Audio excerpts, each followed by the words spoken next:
được con mồi lao tới và ngay trong trước mắt đón con mồi ngay ở trên đầu.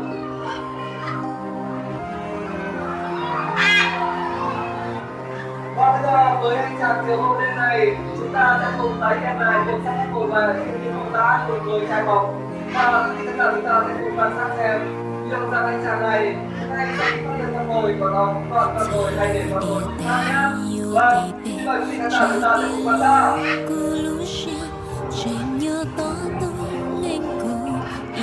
Vâng, anh ta đã phát hiện con mồi. Và một con mồi không thể nào chính xác được nữa. Vâng, cảm ơn các thành viên không và chọn từ anh chàng thiếu hậu đen chúng ta. Vâng, tất cả chúng ta vui lòng có thể lên tuyến là lại chúng ta sẽ cùng ngồi ở các vị trí này nhé. Cùng với một nhân viên của mình.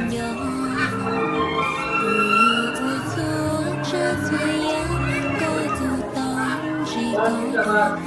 Và cho mình một bên chào buồn. Vâng, là cái kênh bạn đây nha. Chúng ta sẽ cùng chào với các bạn nhé. Vâng, và xin chào yêu tất cả các bạn chúng ta. Vậy thì xem một số hoạt động của anh Tử gửi tới tất cả các bạn của bạn luôn. Vâng, và những con này ăn uống kia. Vâng, chúng ta sẽ cùng đây tới các bạn nhé. Vâng, xem một số hoạt động gửi tới tất cả các bạn chúng ta. Ngoài khả năng có những bạn trẻ vui còn có khả năng phát triển được rất nhiều những thành xung quanh của bạn kia đấy. Và ngay bây giờ chúng ta cùng lắng nghe xem bạn sẽ khả năng phát triển một thành xung quanh của bạn kia thế nào nhá. Như đấy, công bố, không bóng. Thưa quý vị có thể làm có để bạn của chúng ta. Một tràng vào đây cho bạn này cũng được không ạ? Vâng, cảm ơn bạn rất là nhiều. Còn bạn cảm ơn thì sao? Tôi đang rất tò mò không biết bạn cảm ơn từ cái số nhân viên của mình sẽ hiện tại trong cái thời gian mà nhiều bất ngờ gì đây ạ. Và ngay bây giờ sẽ là phần thực hiện đến từ bạn cảm ơn. Xin mời bạn.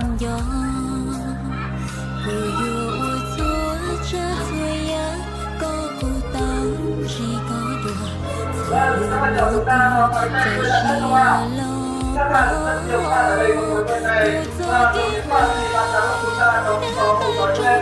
Đó là mỗi khi có được một khoản tiền nhỏ nhỏ bạn sẽ tự bạn cách bỏ tiền vào tiền của mình. Và tôi thấy không là tất cả làเราlên của chúng ta. Đây cũng là một cách của chúng ta tiết kiệm được những khoản tiền nhỏ nhỏ của chúng ta. Và ngay sau khi không có một khoản tiền thì bạn sẽ được một phần là để mình mua sắm. Thì thông minh chuyện gì mua sắm để cách cho mình. Và như vậy là chúng ta sẽ đi tiếp đi thôi. Chắc là rất thích rồi ạ. Và có rất nhiều người cho bạn chúng ta cần.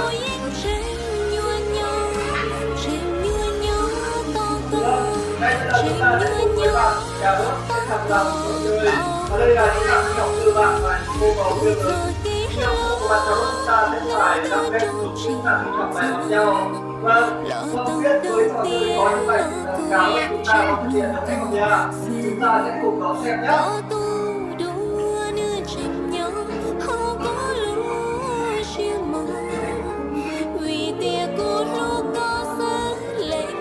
Vâng, bây giờ là đầu tiên có là một anh chàng này.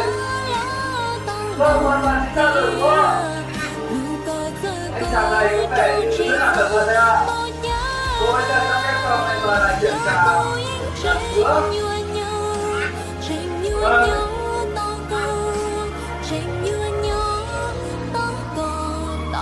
Và chỉ còn một phản hồi cuối cùng nữa thôi là anh chàng chúng ta đã hoàn thành được bài tập rất là khó đấy các bạn. Wow, một tràng có tay chào bạn cả đó.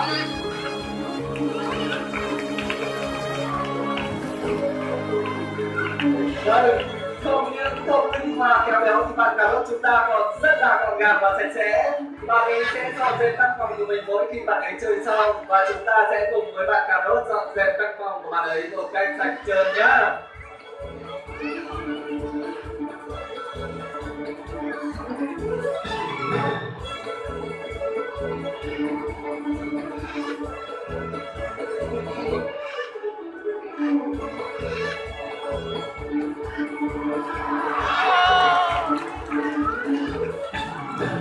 Vâng, chỉ còn một chút xíu nữa thôi là căn phòng của bạn ấy đã đã thành chưa chưa? Và bây giờ là hoàn toàn thành chưa chưa? Bây giờ chúng ta cũng đây, chúng ta sẽ cố gắng dọn dẹp chính căn phòng của mình giúp cho các em nhé.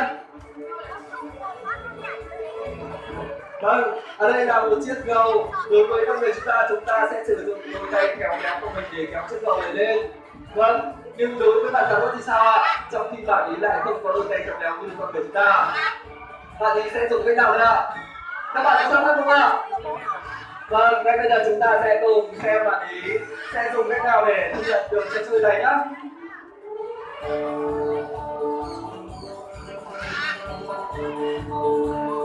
Vâng, bạn ấy không có đôi tay kéo kéo như con người chúng ta, nhưng mà bạn ấy đã biết sử dụng chiếc vỏ cùng với đôi chân cánh tay của mình để thực hiện được trò chơi này và cũng không có gì khó khăn cả. Rất là tuyệt vời phải không ạ? Một tràng pháo tay cho bạn cả đỡ tàu ăn vui của chúng ta được không ạ? Và cảm ơn các bạn rất là nhiều.